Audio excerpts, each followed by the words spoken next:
Hi, it's Sue. Thank you for joining me for today's Bible reading for April 9th, and it is 2 Samuel 16 through 18. Verse 1. When David was a little past the top, behold, Ziba the servant of Mephibosheth met him with a couple donkeys, saddled, and on them 200 loaves of bread, and 100 clusters of grapes, and 100 summer fruits, and a bottle of wine. The king said to Ziba, "What do you mean by these?" Ziba said, "The donkeys are for your king's household to ride on, and the bread and the summer food for the young men to eat, and the wine that those who are faint in the wilderness may drink." The king said, "Where is your master's son?" Ziba said to the king, "Behold, he is staying in Jerusalem, for he said, 'Today the house of Israel will restore me the kingdom of my father.'" Then the king said to Ziba, "Behold, all that belongs to Mephibosheth is yours." Ziba said, "I bow down. Let me find favor in your sight, my lord, O king." When King David came to Bahurim, behold, a man of the family of Saul's house came out, whose name is Shimri, the son of Gera. He came out and cursed as he came. He cast stones at David and at the servants of King David, and all the people and all the mighty men who were his right hand and his left. Who were on his right hand and on his left. Shimei said when he cursed, "Begone, begone, you man of blood and base fellow. Yahweh has returned on you all the blood of Saul's house in whose place you have reigned. Yahweh has delivered the kingdom into the hand of Absalom your son. Behold, you were caught by your own mischief, because you are a man of blood." Then Abishai the son of Zeruiah said to the king, "Why should this dead dog curse my lord the king? Please let me go over and take off his head." The king said, "What have I done with you, you sons of Zeruiah? Because he curses, and because Yahweh has said to him, 'Curse David.' Who then shall say, 'Why have you done so?'" David said to Abishai and to all his servants, "Behold, my son, who came out of my bowels, seeks my life. How much more this Benjamite now? Leave him alone and let him curse, for Yahweh has invited him. It may be that Yahweh will look on the wrong done to me, and that Yahweh will repay me good for the cursing of me today." So David and his men went by the way, and Shimei went along on the hillside opposite him and cursed as he went, threw stones at him, and threw dust. So David decided he wanted God to be his avenger. So he could have handled it, but he's saying, "No, I'm going to put it in God's hands and let him either vindicate me or not, either avenge me or not. I'm not going to handle it myself." He didn't want the consequences of his self-defense and the unintended consequences of that. He wanted God's results. That's a lesson learned for us today, and I've seen that principle activated in my life when I have let go of charging in and addressing a problem versus take a step back and let God handle it for me. This is when it comes to things of justice, like when I've been wronged or falsely accused or mistreated, like here, right? This also reminds me of current modern day politics. You have this man called of God, and yet you have this man coming out cursing him and protesting him, so to speak, and accusing him of whatever he heard that, the media was telling him he did, calling him a man of blood. And what did they say to him? What you did to Saul, it's going to come back on you. You're reigning in his place, when really God had put him in that place. He didn't put himself in Saul's throne. God put him there. All right, let me read on. So the king was saying, "Why should I deal with this cursed man? Then people are just going to accuse me for killing him. Leave him alone and let him curse, for Yahweh has invited him. It may be that Yahweh will look on the wrong done to me, and that Yahweh will repay me good for the cursing of me today." See, it's like I just feel like, if you reap what you sow, right? And I feel like if someone cuts me off in traffic, well, I've got something coming back to me from that, so do they. Every thought, word, and deed is a seed sown. And if I've had something taken from me somehow, someone's, caused me stress, I'll let God vindicate me on that as he wills, as he sees best. And sometimes I'll say, let's say somebody does something along that same example of traffic on the road, I pray for them. The Bible says to bless those who curse you, and I'll say, like, "Lord, I just bless them, and I ask for it back in their salvation, in the form of their salvation, the currency. My reparations for that offense. I want it to come back to me in the form of that person's salvation." So that's how I execute my faith for using that principle that God has taught me. So David understood this principle. So then it says, so David and his men went by the way, and Shimei went along on the hillside opposite him and cursed as he went, threw stones at him and threw dust. The king and all the people who were with him came weary, and he refreshed himself there. Absalom and all the people, the men of Israel, came to Jerusalem, and Ahithophel with him. When Hushai the Archite, David's friend, had come to Absalom, Hushai said to Absalom, "Long live the king, long live the king." Absalom said to Hushai, or Hushai, I don't know how to say it, "Is this your kindness to your friend? Why didn't you go to your friend?" Hushai said to Absalom, "No, but whomever Yahweh and this people and all the men of Israel have chosen, his will I be, and with him I will stay." Remember, he's coming in as a spy now. Again, whom should I serve? Shouldn't I serve in the presence of his son? As I have served in your father's presence, so I will be in your presence. Then Absalom said to Ahithophel, "Give your counsel what we shall do." Ahithophel said to Absalom, "Go into your father's concubines that he has left to keep the house. Then all Israel will hear that you are abhorred by your father. Then the hands of all who are with you will be strong." So they spread a tent for Absalom on the top of the house, and Absalom went in to his father's concubines in sight of all Israel. The counsel of Ahithophel, which he gave in those days, was as if a man inquired at the inner sanctuary of God. So was all the counsel of Ahithophel, both with David and with Absalom. Moreover, Ahithophel said to Absalom, "Let me now choose 12,000 men, and I will rise and pursue after David tonight. I will come on him while he is weary and exhausted, and will make him afraid. All the people who are with him will flee. I will strike the king only, and I will bring back all the people to you. The man who you seek is as if all returned. All the people shall be in peace."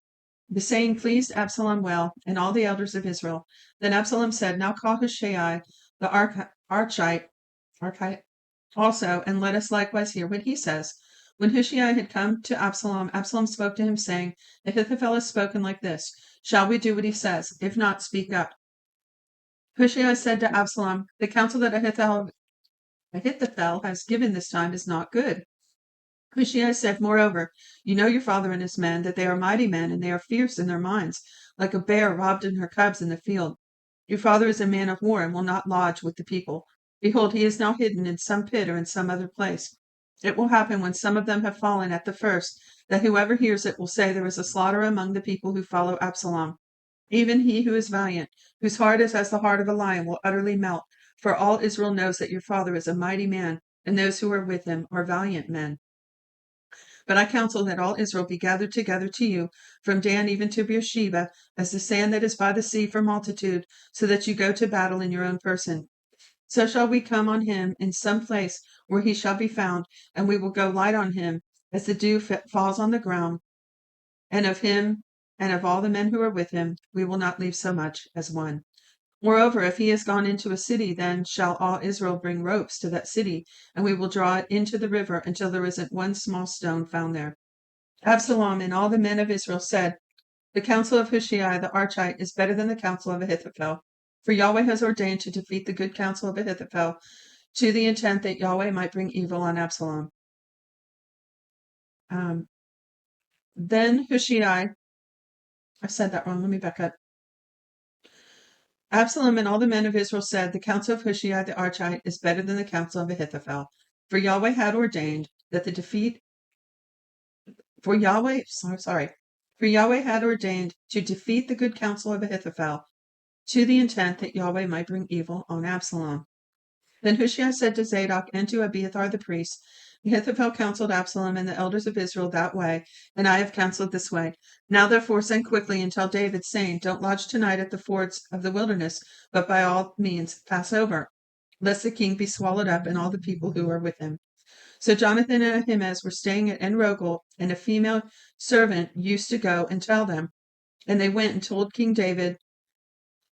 So remember, these are spies. And so Hushai is telling the spies, "Go send this message to David." So it says, but a boy saw them and told Absalom.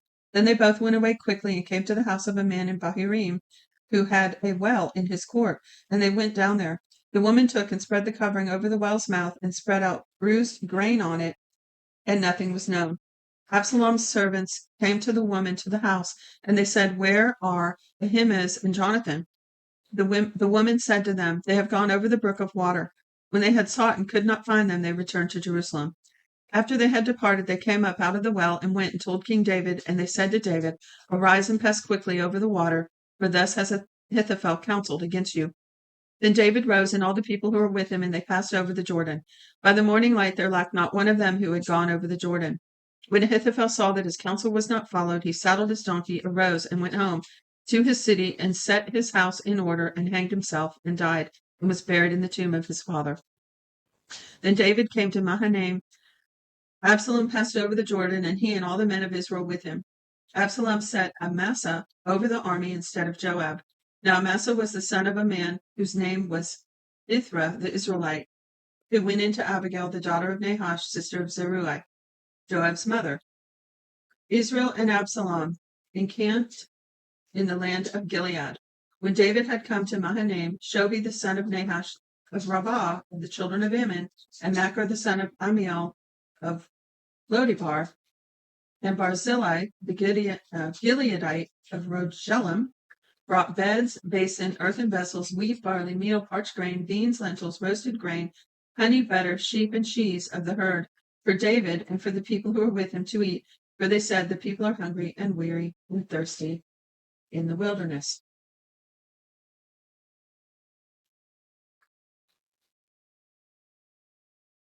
I was trying to regain a thought that came to my mind, but I don't have it. Okay, last chapter, verse 1, chapter 18, verse 1. David counted the people who were with him and set captains of thousands and captains of hundreds over them. David sent the people out, a third part under the hand of Joab, and a third part under the hand of Abishai, the son of Zeruiah, Joab's brother, and a third part under the hand of Ittai the Gittite. The king said to the people, "I will also surely go out with you myself." But the people said, "You shall not go out, for if we flee away, they will not care for us, neither if half of us die will they care for us, but you are worth 10,000 of us. Excuse me. Therefore now it is better that you are ready to help us out of the city." The king said to them, "I will do what seems best to you." The king stood by the gate, and all the people went out by hundreds and by thousands. The king commanded Joab and Abishai and Ittai, saying, "Deal gently for my sake with the young man, even with Absalom." All the people heard when the king commanded all the captains concerning Absalom. So the people went out into the field against Israel, and the battle was in the forest of Ephraim. The people of Israel were struck there before David's servants, and there was a great slaughter there that day of 20,000 men. For the battle was there spread over. Excuse me, so sorry. The battle was there spread over the surface of all the country, and the forest devoured more people that day than the sword devoured. Absalom happened to meet David's servants. Absalom was riding on his mule, and the mule went under the thick boughs of a great oak, and his head caught hold of the oak, and he was taken up between the sky and the earth, and the mule that was under him went on. A certain man saw it, and told Joab, and said, "Behold, I saw Absalom hanging in an oak." Joab said to the man who told him, "Behold, you saw it, and why didn't you strike him there to the ground? I would have given you 10 pieces of silver and a sash." The man said to Joab, "Though I should receive 1,000 pieces of silver in my hand, I still wouldn't stretch out my hand against the king's son. For in our hearing the king commanded you and Abishai and Ittai, saying, 'Beware that no one touch the young man Absalom. Otherwise, if I had dealt falsely against his life, and there is no matter hidden from the king, then you yourself would have set yourself against me.'" Then Joab said, "I am not going to wait like this with you." He took 3 darts in his hand and thrust them through the heart of Absalom while he was yet alive in the middle of the oak. 10 young men who bore Joab's armor surrounded and struck Absalom and killed him. Joab blew the trumpet, and the people returned from pursuing after Israel. For Joab held the people back. They took Absalom and cast him into a great pit in the forest and raised over him a very great heap of stones. Then all Israel fled, each to his own tent. Now Absalom in his lifetime had taken and reared up for himself the pillar which is in the king's valley. For he said, "I have no son to keep my name in memory." He called the pillar after his own name. It is called Absalom's monument to this day. Then Ahimaaz, the son of Zadok, said, "Let me now run and carry the king's news, how Yahweh has avenged him of his enemies." Joab said to him, "You must not be the bearer of the news today, but you must carry news another day. Today you must carry no news, because the king's son is dead." Then Joab said to the Cushite, "Go, tell the king what you have seen." The Cushite bowed himself to Joab and ran. Then Ahimaaz, the son of Zadok, said yet again to Joab, "But come what may, please let me run after the Cushite." Joab said, "Why do you want to run, my son, since that you will have no reward for the news?" "But come what may," he said, "I will run." He said to him, "Run." Then Ahimaaz ran by the way of the plain and outran the Cushite. Now David was sitting between the two gates, and the watchman went up to the roof of the gate to the wall and lifted up his eyes and looked and beheld a man running alone. The king said, "If he's alone, there is news in his mouth." He came closer and closer. The watchman saw another man running, and the watchman called to the gatekeeper and said, "Behold, a man running alone." The king said, "He also brings news." The watchman said, "I think the running of the first one is like the running of Ahimaaz, the son of Zadok." The king said, "He is a good man and comes with good news." Ahimaaz called and said to the king, "All is well." He bowed himself before the king with his face to the earth and said, "Blessed is Yahweh your God, who has delivered up the men who lifted up their hand against my lord the king." The king said, "Is it well with the young man Absalom?" Ahimaaz answered, "When Joab sent the king's servant, even me, your servant, I saw a great tumult, but I don't know what it was." The king said, "Turn aside and stand here." He turned aside and stood still. Behold, the Cushite came. The Cushite said, "News for my lord the king, for Yahweh has avenged you today of all those who rose up against you." The king said to the Cushite, "Is it well with the young man Absalom?" The Cushite answered, "May the enemies of my lord the king, and all who rise up against you to do you harm, be as that young man is." The king was much moved, and went up to the room over the gate and wept. As he went, he said, "My son Absalom, my son Absalom, I wish I had died for you. Absalom, my son, my son." That's it for today's reading. God bless you, and I'll see you tomorrow.